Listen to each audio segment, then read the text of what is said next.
in a lot of ways, the line doesn't matter.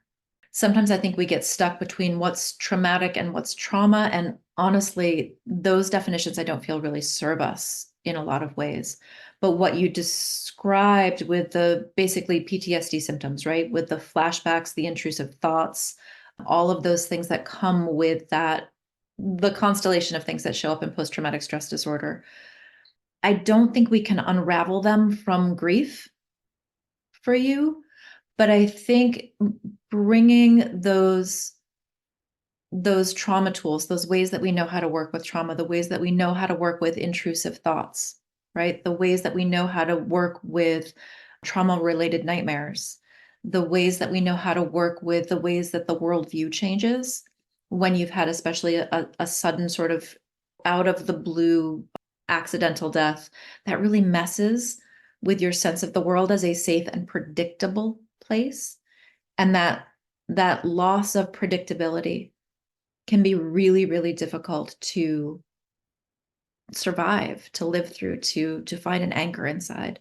So I think any of those sort of trauma-informed tools around the tools that we use to help with emotional flooding, grounding by looking at your surroundings, counting all of the orange things that you can see. It's not about fixing it. It's about how do I help my nervous system be here in this moment instead of there in that moment. So all of those trauma tools, I think, are going to be really, really helpful for you for rooting back in the body. One thing that I will say, sometimes our trauma related tools are about rooting in the body. What does your body feel right now? And that can be really tricky when it's related to a visceral death. I remember when my partner first died, and a lot of the tools were like focus on your breath. And the only thing that I could think of was he doesn't have breath anymore. So focusing on the body is one of the things that I would say is contraindicated when you're looking at trauma support tools or trauma integration, emotional integration tools, is don't look in the body, look outside the body, because the body is too visceral, it's too close. It's really difficult. And I think this is one of the really challenging things, that when we try to use some of our useful tools that we know as therapists and apply them to trauma and apply them to death, they just don't work, right? They just don't work, and they can make things a lot worse. And so you are your own best judge as to whether a tool is going to be useful or not. If you try to do that sort of seated meditation, cognitive behavioral type work where you're watching your thoughts with your eyes closed and you start having intrusive images, then it's not a good tool. That's not user error. That's not you not doing it right. This is not the right tool for this. One of the tools that I really like for those intrusive images is, one, recognizing that it's happening, right? Going, oh, I'm seeing this again. Or I don't know if this has happened for you or for anybody else, but my brain was very, very good at imagining even worse things that didn't happen, right? Like, because it's not bad enough. Let's imagine worse things. Let's imagine more suffering where maybe we don't know what it was actually like. Brains are kind of jerks like that. So to recognize that it's happening, right? There are those images. What do I need in this moment to feel like I can survive this moment, right? So that's noticing what's happening, asking yourself, what do I need right now?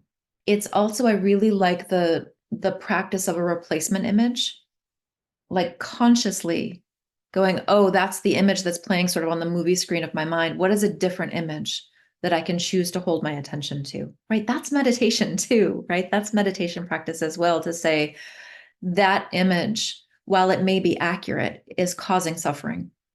What is an image I can bring my mind back to again and again? That replacement image, that replacement anchor can be really, really helpful. That's something to experiment with. And just for everybody, remember, it doesn't matter how great the tool is. If it increases your suffering, it is the wrong tool for you at this time. Yeah, there is no such thing as operator error in any of these tools, right? If it increases your suffering, it is not the right tool, no matter what anybody says, including me. A lot of people feel like bad meditators, even without trauma and even without grief, because we think that meditation is like you will sit quietly, not moving, and your thoughts will be still. No, That is one tiny, tiny little form of meditation in a vast sea of options, right? So if you've ever tried to sit completely still and make your mind a blank slate and not been able to do that, congratulations, you're human. But don't let that turn you off of meditation, because meditation is a lot of things. And I feel like at its core, meditation is a way of being with yourself in a way that lets you see what is and care for yourself inside it.